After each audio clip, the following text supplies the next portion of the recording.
भाई अगर आप वीडियो में ये सोच कर के आए हो ना कि हाँ मोटेशन के रिगार्डिंग कुछ जानकारी ले लें, तो सही जगह है ये, और बिल्कुल सही वीडियो है। एक्चुअली क्या है कि आज एक मोटेशन आई थी हमारे पास में, एक केस आया था। हमने एक प्रॉपर्टी खरीदी थी तो उसको सेल करना था। हुआ क्या कि उसकी जब हमने मोटेशन चेक करी ना, क्योंकि देखो मोटेशन एक मेन चीज़ होती है, मोटेशन हमें चाहिए चाहिए होती है एक प्रॉपर्टी को परचेज या सेल करने के लिए, मोटेशन चाहिए। और आजकल जब ऑनलाइन का ज़माना है तो मोटेशन ऑनलाइन चढ़ी हुई होनी चाहिए। और बहुत पेचीदा केस है, आगे इस वीडियो में बताता हूँ, बट आपको यही सलाह दूंगा कि अगर आप कभी कोई प्रॉपर्टी खरीदते हैं तो मोटेशन उस प्रॉपर्टी की ज़रूर मांगे कि उसको प्रॉपर मोटेशन जो है वो ऑनलाइन चढ़ी हो, ऑनलाइन दिखनी चाहिए।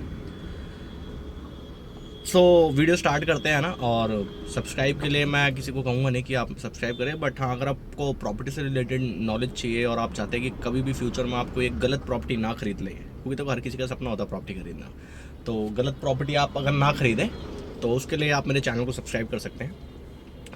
एंड सो मैं आपको बताता हूँ कि एक्चुअल में हुआ क्या था। एक्चुअली में जो हमने प्रॉपर्टी ली थी वो प्रॉपर्टी थी जब फरीदाबाद में रिफ्यूजीज़ आए थे, लाइक जो पाकिस्तान से इंडिया आए थे, उनको प्लॉट्स अलाउट किए गए थे, मकान अलाउट किए गए थे, जगह अलाउट की गई थी, दुकानें अलाउट की गई थी, ये सब चीज़ें थी।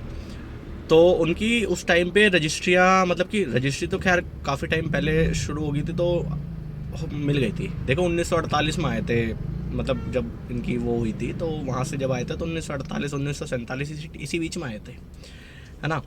तो मेन मुद्दा ये है कि ये जो प्रॉपर्टी है ना वो अब 1982, जब शायद आई थिंक मोटेशन का काम स्टार्ट हुआ ही था कि प्रॉपर्टी में एक मोटेशन होनी ज़रूरी है, तब की मोटेशन है। और वो अब तक ऑनलाइन नहीं हुई, वो सेल भी हो चुकी है एक दो बार, वो परचेज भी हो चुकी है आई थिंक। और बिना मोटेशन के कैसे हुई वो मुझे नहीं पता, बट ये है क्या पता उस टाइम कुछ रूल्स अलग हो जाती हो तो, या फिर कुछ आपको पता ही है इंडिया में तो लेन देन करके ही काम होते हैं। तो बट हम नहीं करते, हम कभी भी कस्टमर को धोखे में नहीं रखते इन केस आगे चल के उसका खर्चा ज़्यादा हो। और मेरा जो खर्चा हुआ वो लगभग 25-30 हज़ार के आसपास हो गया यार, क्योंकि बहुत सारी चेन्स थी मोटेशन चढ़वाने के लिए। तो अब भाई वो चेन्स को आगे करना था। हाँ, फिर उसके बाद में क्या हुआ कि 1982 की हमने मोटेशन तक ऑनलाइन चढ़वाई है उस प्रॉपर्टी की, और डायरेक्ट पटवारी से मिल के बैठ के बात करके, पटवारी के साथ हम काफ़ी देर बात हुई थी हमारी इस बारे में। तो मतलब ये है कि एक शहर में अगर हम लगातार काम करते रहते तो लोगों से लिंक अच्छे बन जाते हैं, सारे अटके हुए काम बन जाते हैं। और हमारी आदत यही है कि हम लीगल ही काम करें, हम इलीगल कोई काम करें ही ना। सो आज की वीडियो बस इसीलिए थी कि मोटेशन को आप, मकान कोई भी ले रहे हैं, जड़ से मकान आप कोई भी ले रहे हैं, उसकी आप मोटेशन ज़रूर लें यार। और बाकी जो हमारे कस्टमर्स हैं वो तो हमेशा से खुश हैं और खुश ही रहेंगे। अगर आप फरीदाबाद में कहीं पर भी प्रॉपर्टी ढूंढ रहे हैं ना, तो लिटरली अगर आपने हमसे डील कर ली तो इस चीज़ का तो मैं आपको श्योरिटी दे सकता हूँ कि आप कभी भी नुकसान में नहीं रहेंगे। और आज ज़्यादा इस वीडियो को कुछ कहेंगे नहीं, मतलब काफ़ी लंबी हो जाएगी नहीं तो ये वीडियो, इतनी लंबी वीडियो शायद कोई सुनना भी पसंद नहीं करेगा। सो मोटेशन के रिगार्डिंग थी ये चीज़, ये 1982 की मोटेशन हमने ऑनलाइन कराई है।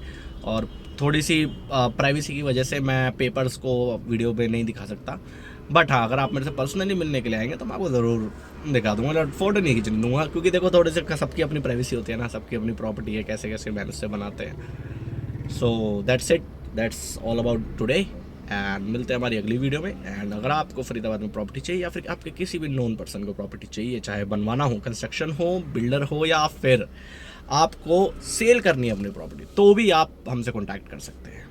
धन्यवाद।